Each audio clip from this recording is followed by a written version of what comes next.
Living in harmony is possible if you know your emotions and how to handle them. Dr. Carmen Roman will share with you in an engaging way the current psychology by sharing herself or interviewing experts who will inspire you. Learn how to live a life of fullness and how to recover your emotional harmony with Dr. Roman. Welcome to Emotions in Harmony.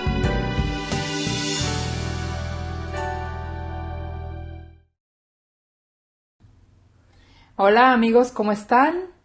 Bienvenidos otra vez, and this time, welcome. This time is going to be in English.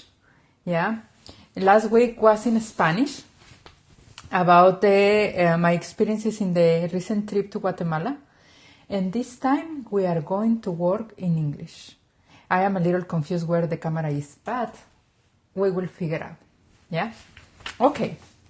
It's because today Brenda is somewhere helping her daughter, and she will join us later. So I am the camera and I am the host and everything. I'm so happy and so thrilled to have you here, and thank you for listening. This trip has been an amazing experience for me, and even though it's not the kind of topics that we usually have in this video or in this podcast, I'm still in love with the lessons I learned from Guatemala, and I want to bring my psychology point of view to that trip. This trip was at the beginning of April, and we were for 10 days, and this is what you are going to listen in the next 30 or 40 minutes that I will be here talking. I am going to talk to you about the experience that my impressions on the Guatemala itself in the country. It was my first time, so it's always nice to see something for the first time with fresh eyes. And I am going to talk to you a little bit of the armed conflict, what I learned about their history of the armed conflict and how they are recovering, and my experiences in traveling with 10 of the Palo Alto community, Presbyterian community.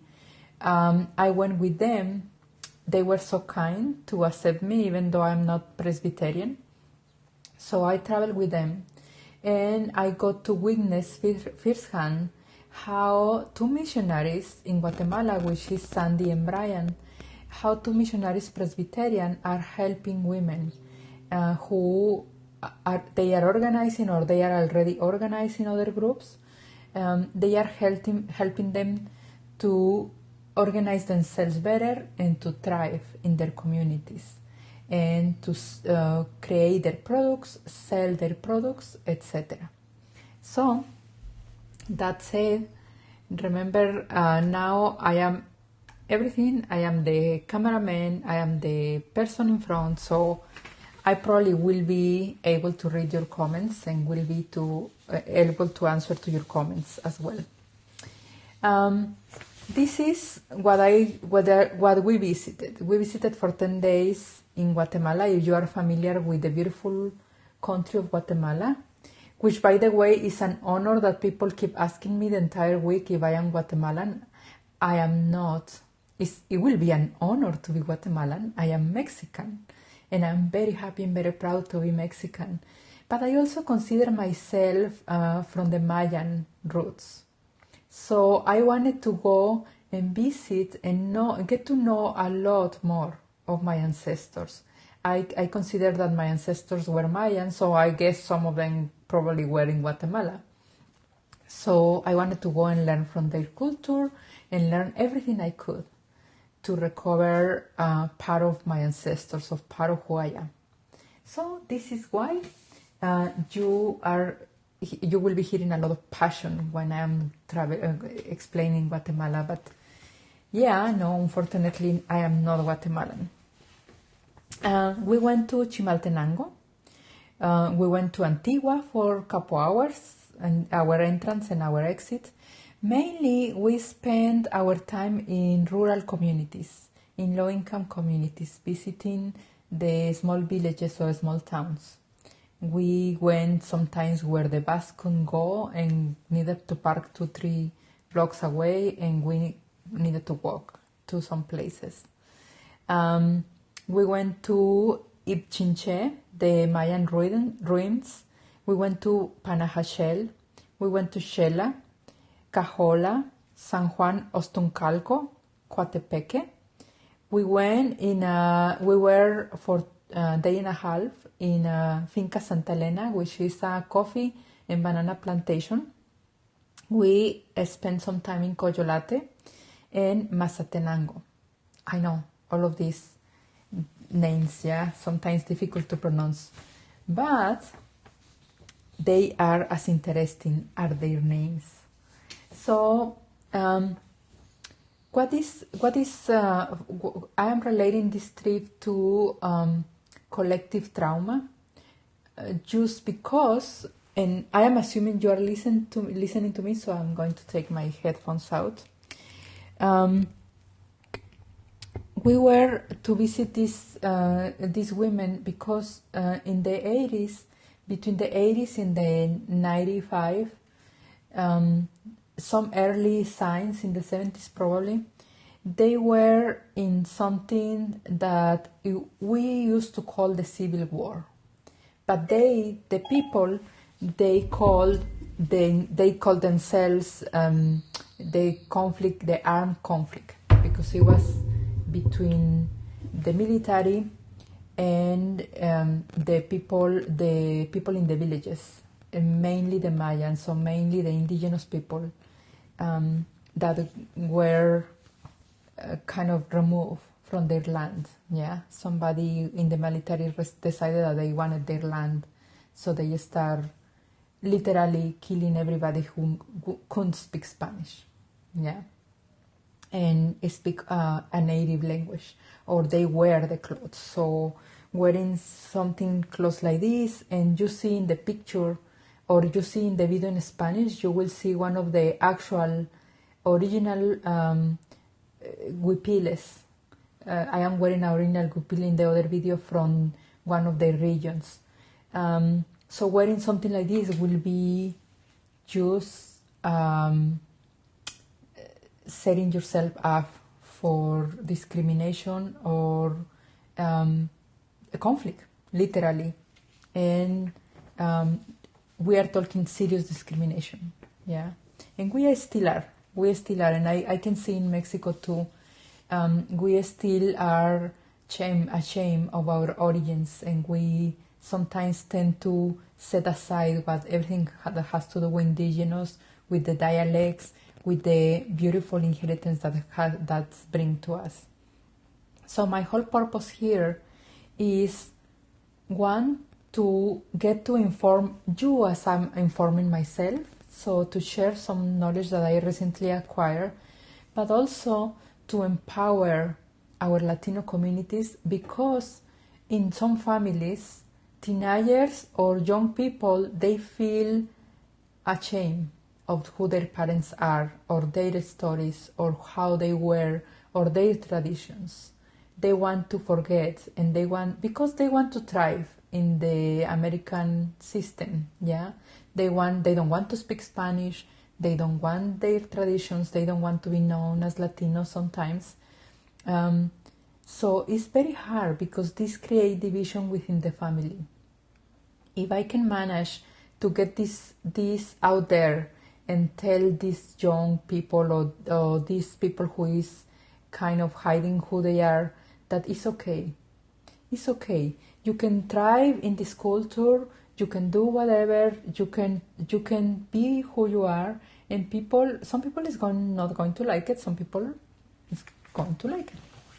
That's it. And that's it for every culture, every place, everywhere. But back in the 80s in Guatemala, they really didn't like it. Yeah. So it was a lot of murder, disappearance, torture, rape, displacement, or forced recruitment of people to the military. Yeah. It was many innocent victims. At least 200,000 people were killed. At least. during that what we call the civil war, and they call the armed conflict. Mainly indigenous who were not able to speak Spanish. Yeah, it was a lot of atrocities that let us not forget. We don't have the luxury to forget the things. Why? Because when we forget, we create this environment where it can happen again.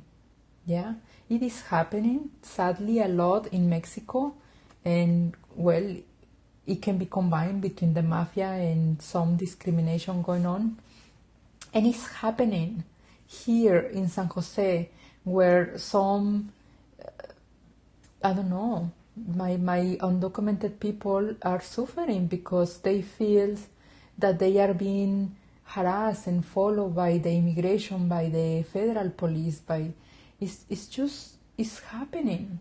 Yeah, and of course we cannot confirm anything, but in therapy I get to hear a lot of stories. So let us not forget. And I know this is a difficult topic again. I can bring you another. I know I can bring so many difficult topics. Yeah, this is another difficult topic, but I promise you, it's going to be very useful for you, even if you never face discrimination. So, and it's going to be very wonderful and hopeful, because I'm going to tell you about the spirit, the beautiful spirit that this woman have. You are thinking that after all we are saying here that they are sitting and crying. Oh no, not the Latino people, no, not the Guatemalan women. They are smiling and happy and doing their lives and being creative and loving their children and wanting to go ahead and have an education. So this is what I want to transmit, to bring to you today, that it really sometimes doesn't matter your story. It really matters how you are willing to move from now on. And I see over and over that in therapy when I work with victims of crime. It doesn't matter. I can hear the worst story ever, and I can at some point get to see the women smiling and say, how do I look today? And do you think this makeup goes with me or not? So it is amazing what resilience and cooperation and community can do for us. So this is what my goal today. Let's talk about first, what is collective trauma? Yeah, let's see, what is a collective trauma? Or what I call collective trauma. Yeah, for me, collective trauma is when something happens that affects more than one family. Yeah, it happens to our neighbor, but we all get stressed and sad. Or, for example, I will put you an example, a simple, very simple example. Couple months ago, somebody broke into my neighbor's home, and we all got in the neighbors talking about cameras and security and talking to the police and blah blah blah. Would you say that we were collectively traumatic? Yeah, it was a traumatic event for all of us, and we start moving and saying how we are going to do and all of this. This can be a big scale. Yeah, it can be into a really big scale when it gets to a society or to many people in the community. So the symptoms are general panic, yeah, sometimes dissemination of information that is not useful or misleading information, and other common behaviors too are helping each other. Sometimes it really brings us as a community to help each other. Or some others respond avoiding the issue. I don't want to know about it. I don't want to listen anything. It's not me. Yeah, if it didn't happen here, I don't want to listen. So we hide from news, from what is happening in Syria, or what is happening in Mexico, or what is happening in other countries that are suffering, or what is happening to our Latino communities who are being persecuted. So we tend to avoid. And that's okay, because sometimes it's a self-care. Yeah, that's okay. You can have the luxury of avoiding, or to a certain point. Yeah, sometimes we avoid too much, and I am guilty of it. Sometimes I really don't want to see the news, because in the news I see so many bad stories, or I really don't want to actively participate in politics sometimes.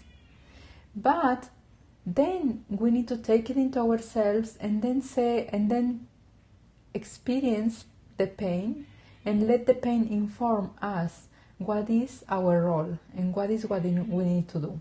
So it's okay for a while, I will say.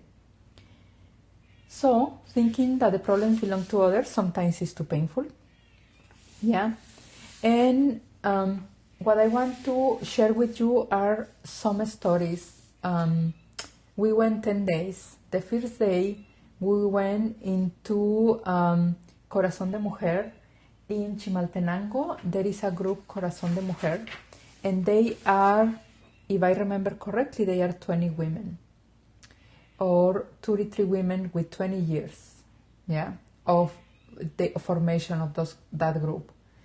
And this group is conformed by women who, some of them lose their family members, their parents, their in-laws, their husbands, because a lot of killing, it was directed to men. So a lot of women are widowed now, yeah?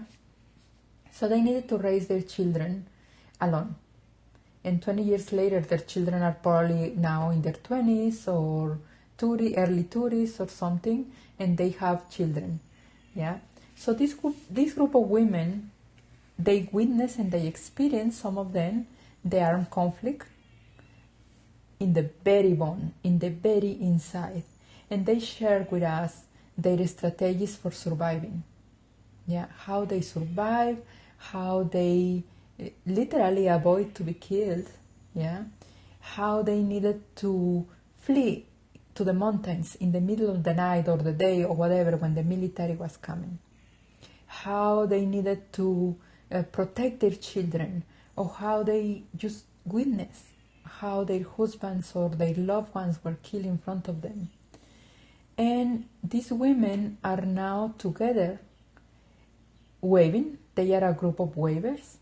They wave beautiful wraps and beautiful scarves and all of this to earn money to support themselves. And they sell directly. Yeah, some of them are having contacts with others, and they go and they sell directly, and they receive groups from the foreigners. So they have merchandise to sell there. And what I learned from these women, first of all, that they do an amazing pipián, which is kind of mole, and amazing tortillas. We have amazing tortillas and amazing food everywhere we were. They fed us with their pipián and their tortillas made by themselves. Isn't that an honor? Oh my God, I know you are envious right now, but I will stop that, especially this is lunchtime. So we were fed by this amazing food, and then they share stories of how they survive. And you know, these stories are shared with so much dignity, so much clean style of sharing a story.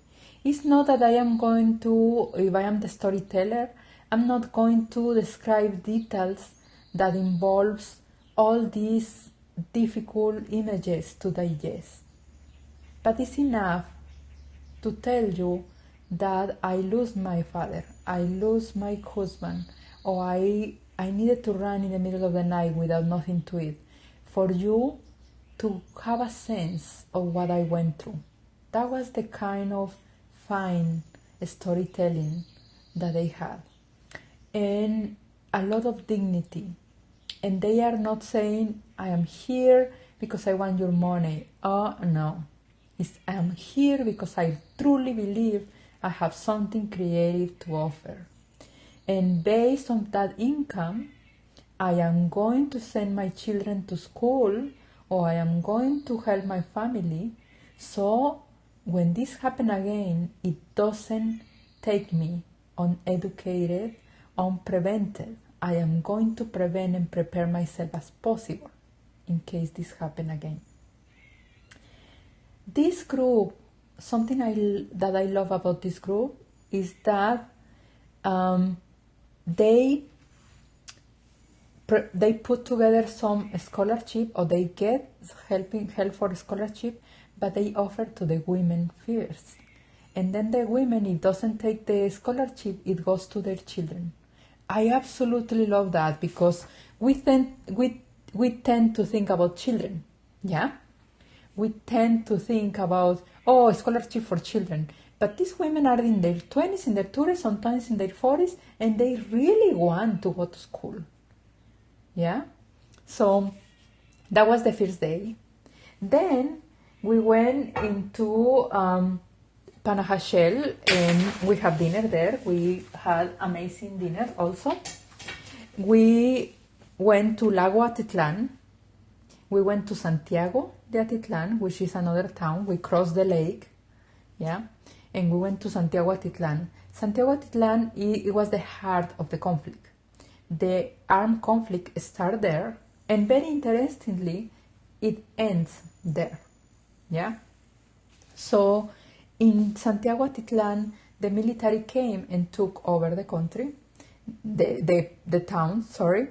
And of course, they did a lot of atrocities there.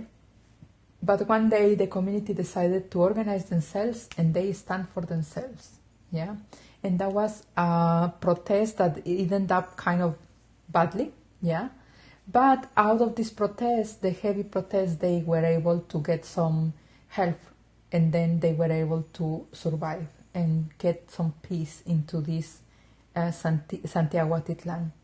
Santiago Atitlán is a beautiful, peaceful place right now, because they know the cost of violence themselves.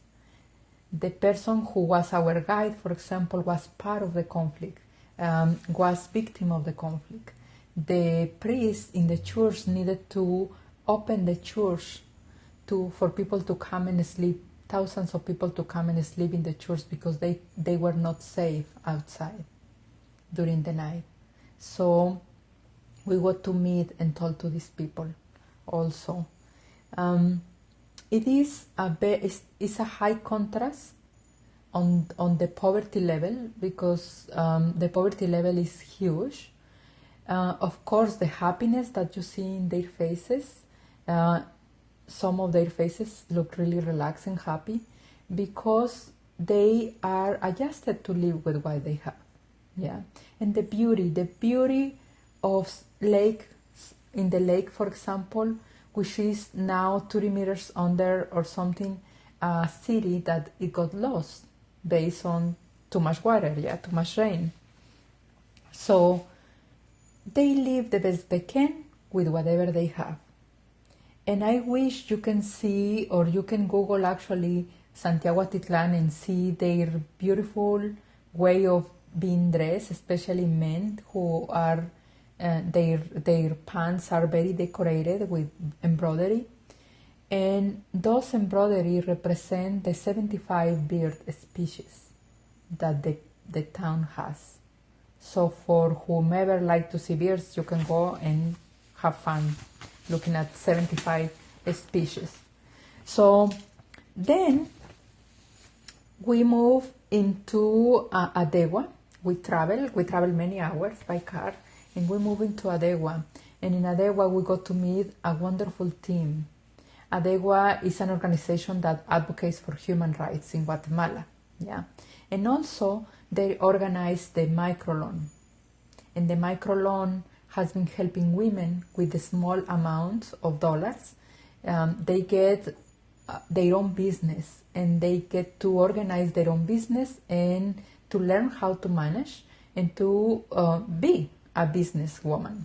Yeah, some of them, they have little stores with cell phone accessories. Some of them, they have second-hand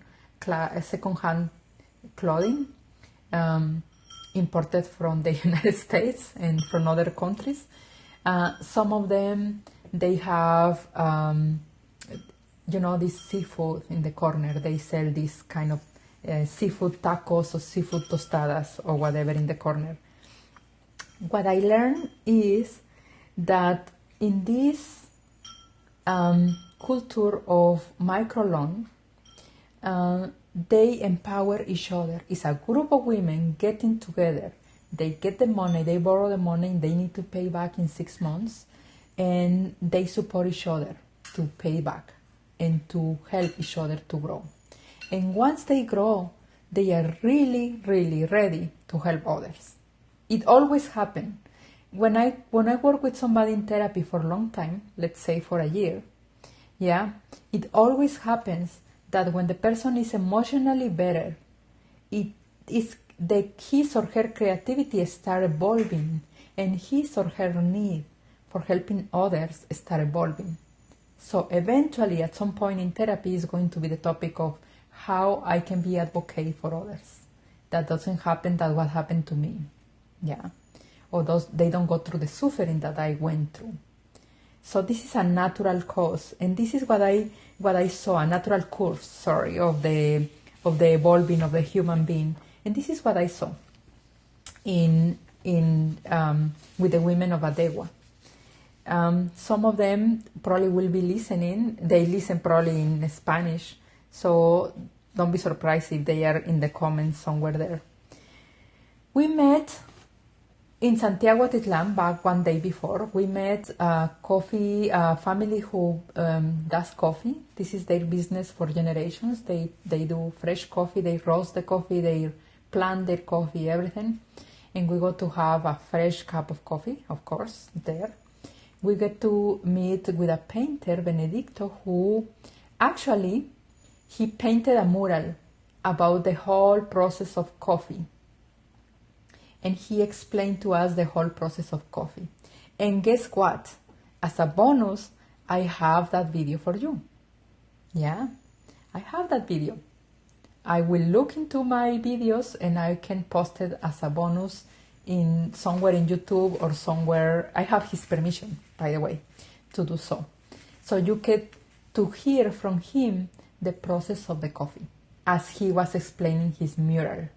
And even if you listen in audio, it's still very beautiful. His English is very good to understand, better than mine. So his English is really good. His storytelling, and he's so charming that you will love to listen. I will post this video in the Emotions in Harmony community, and I will put it in the podcast as a bonus episode. So I don't mind if you remind me to do it, because I tend to have 1,000 things to do.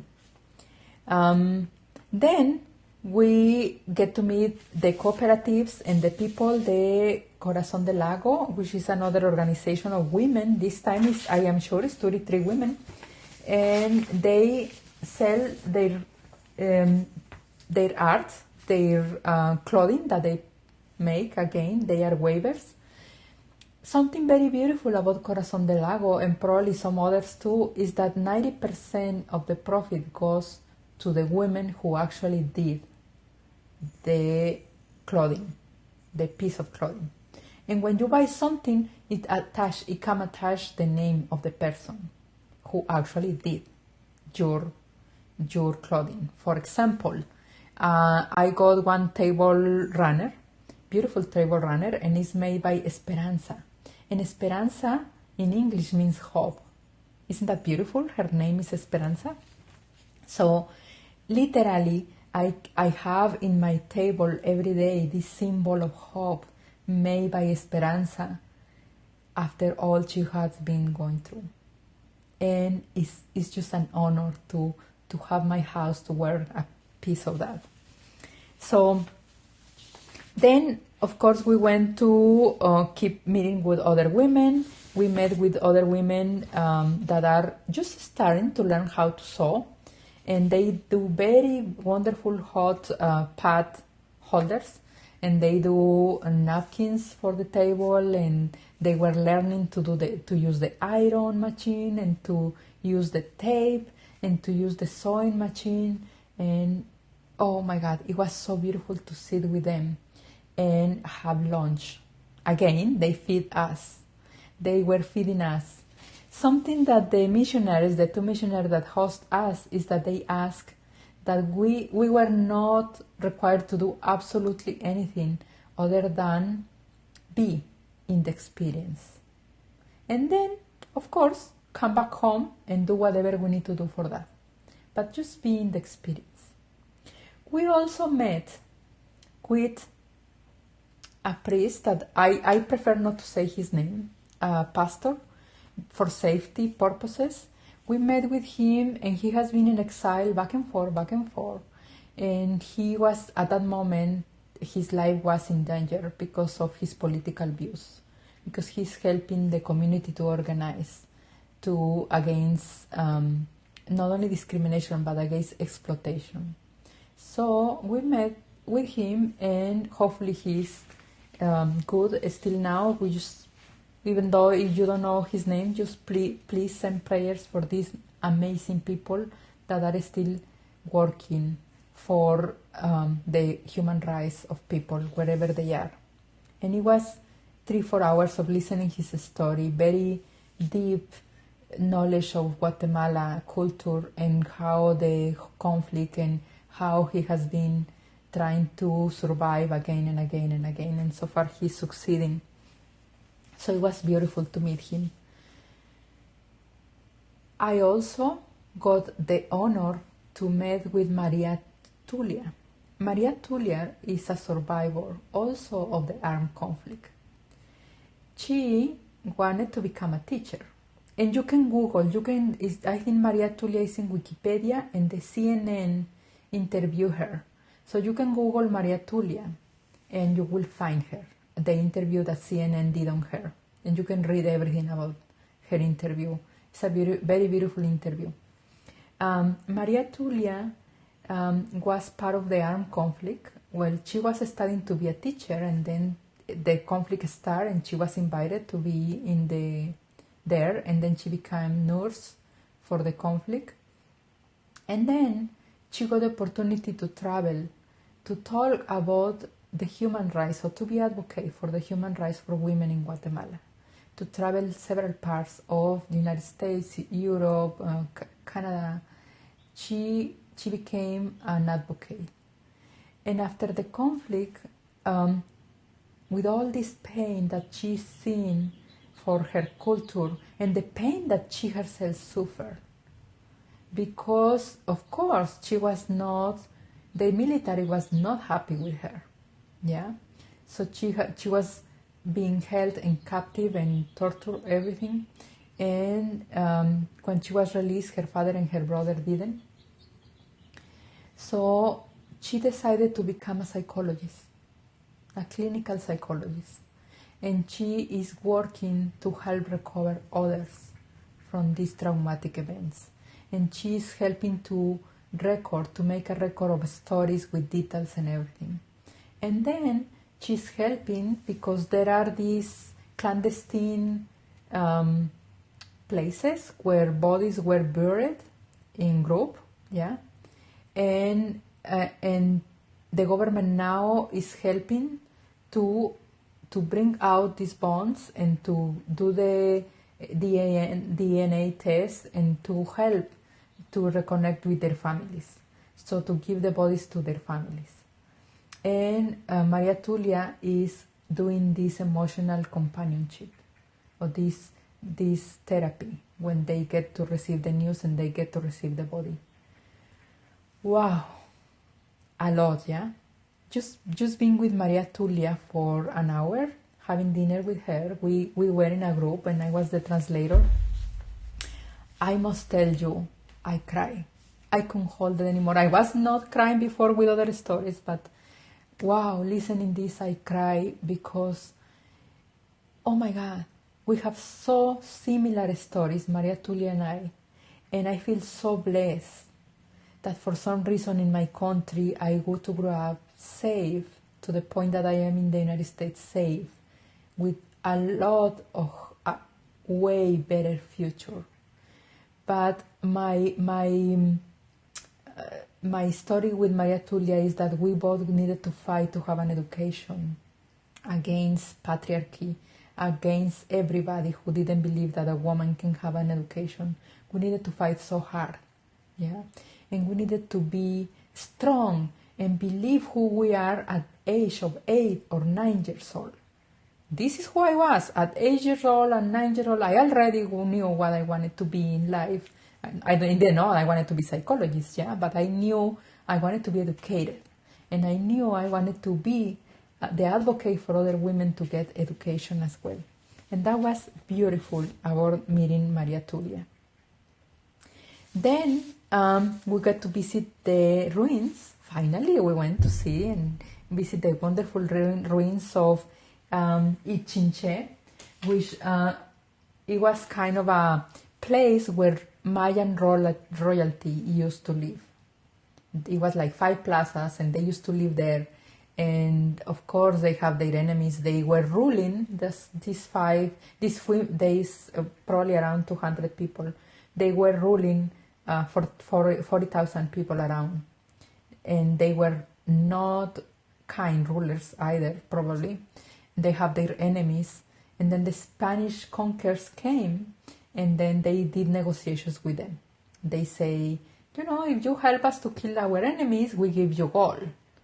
Yeah, and the Spain people was like, sure, yeah. But then these people, the Chinche people were like, oh, sorry, we don't have that gold, and blah, blah, blah. And end up, they got burned their place, of course, by the Spanish people. So we got to visit the ruins and see how they used to live.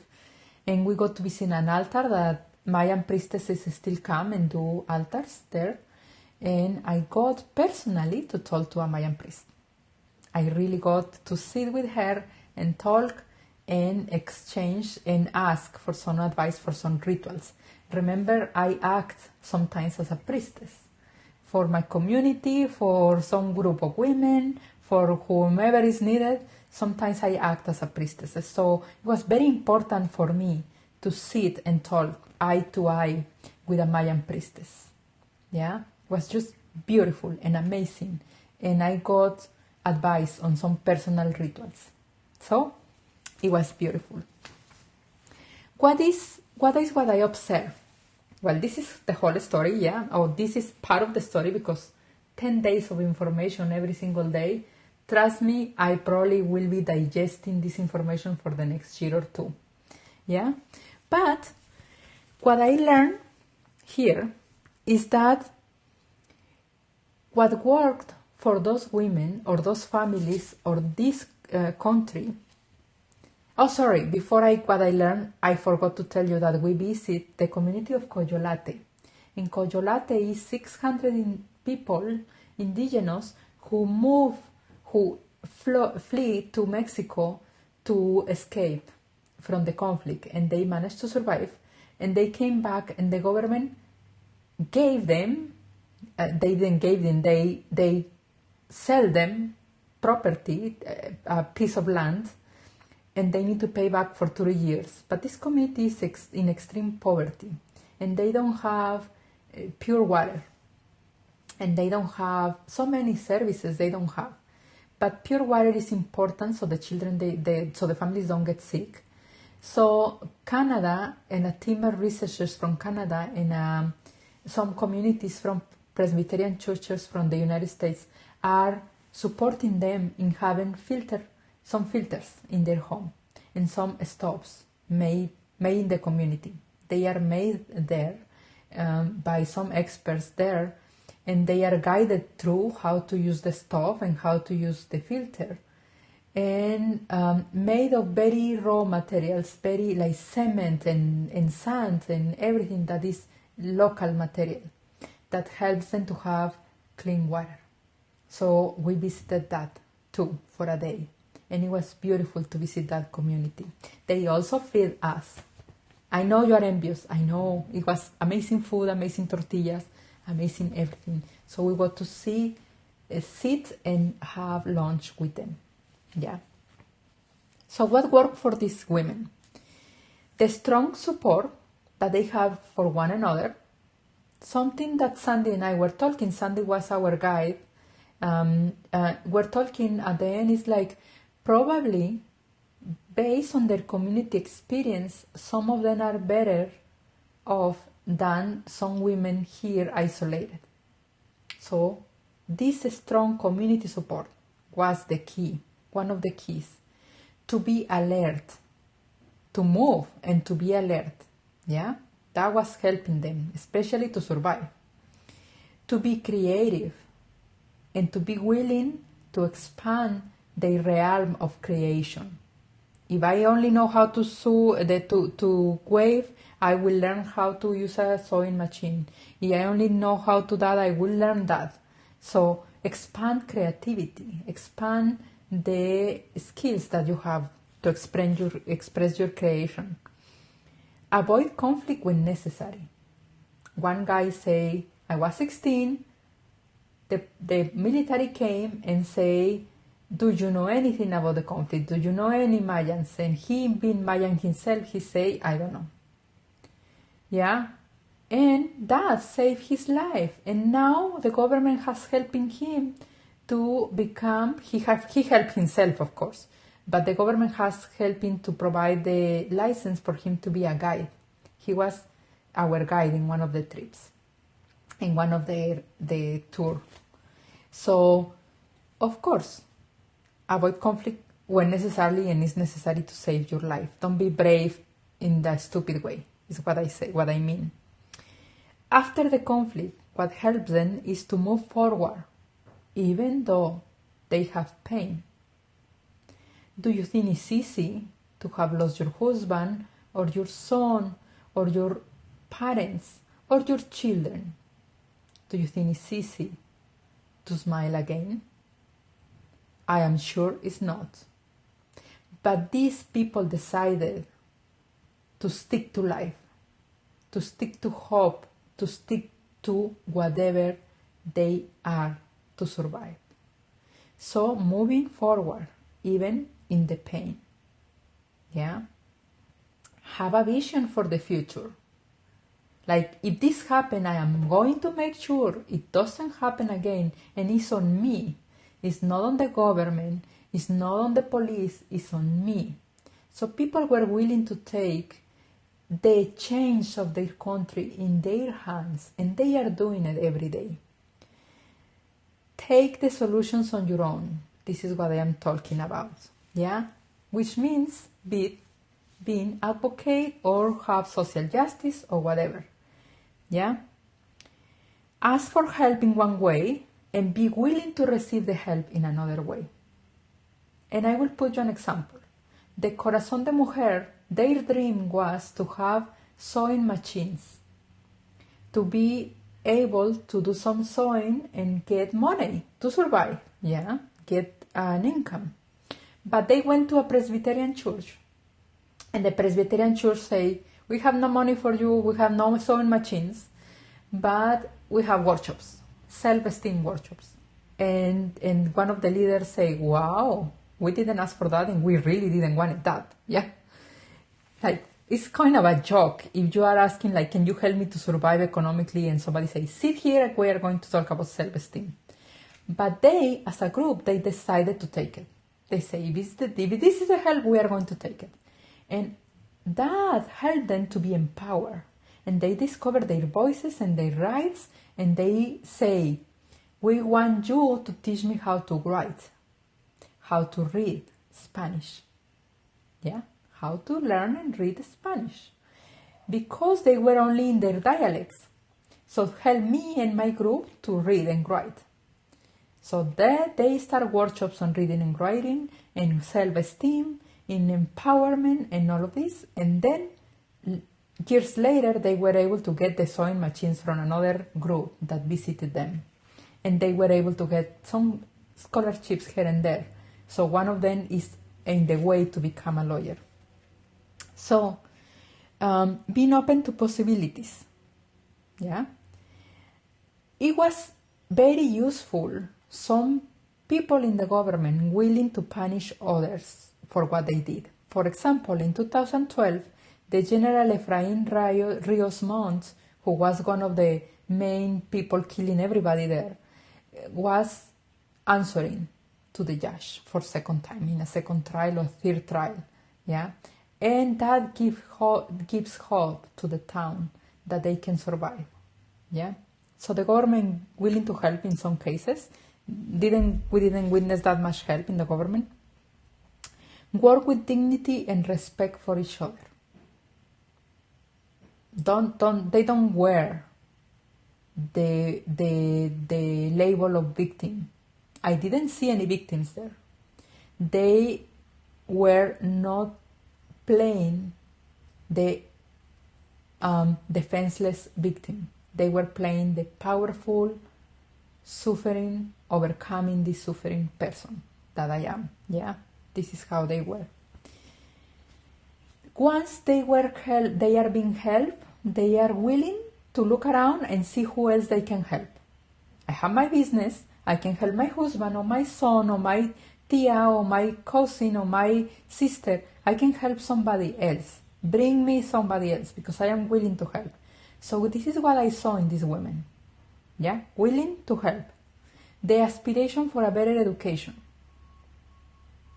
Sometimes we sit here very comfortable because I am privileged. I don't live in a country of conflict, and in my mind, in me, yeah, I probably am.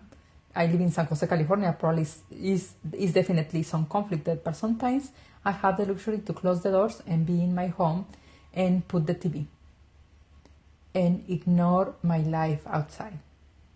Just watch the game or watch some comedies or something like that. But if I keep eternally closing my home and watching TV and doing nothing, I am certainly not improving myself. Forget about others. I am not improving myself. So these people were willing to do the effort and improve themselves. Isn't that amazing? Yeah? And we all need that.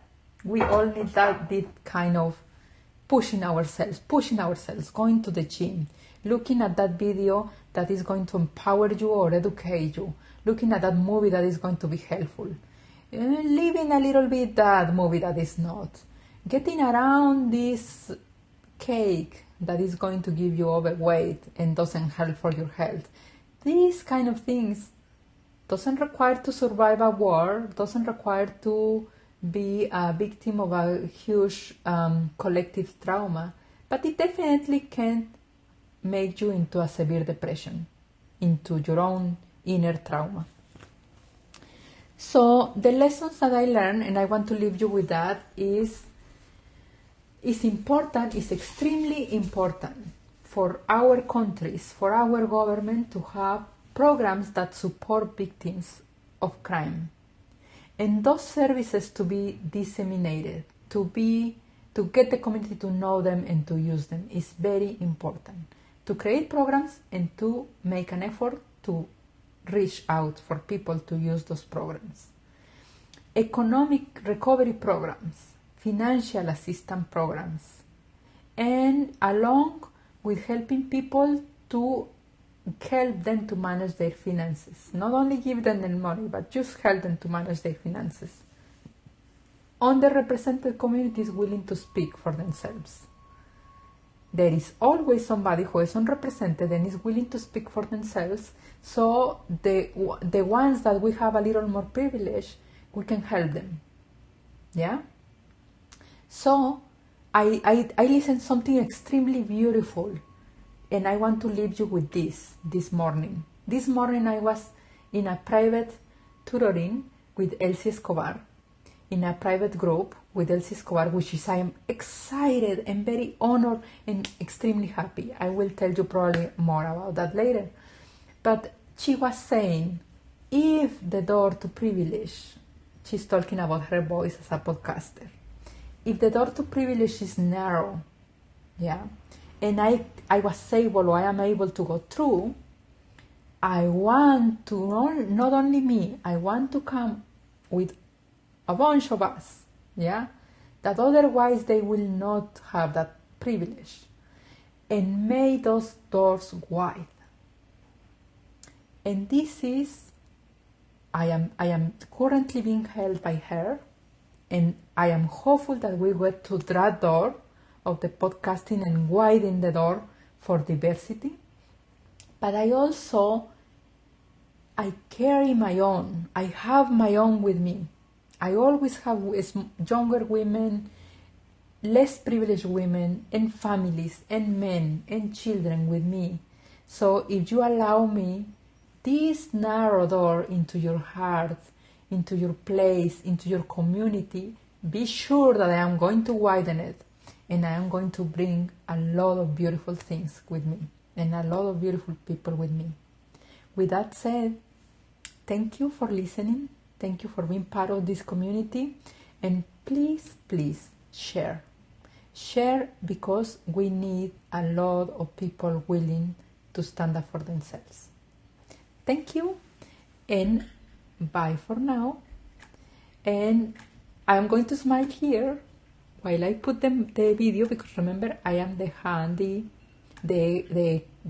woman, managing the camera here. So here we go.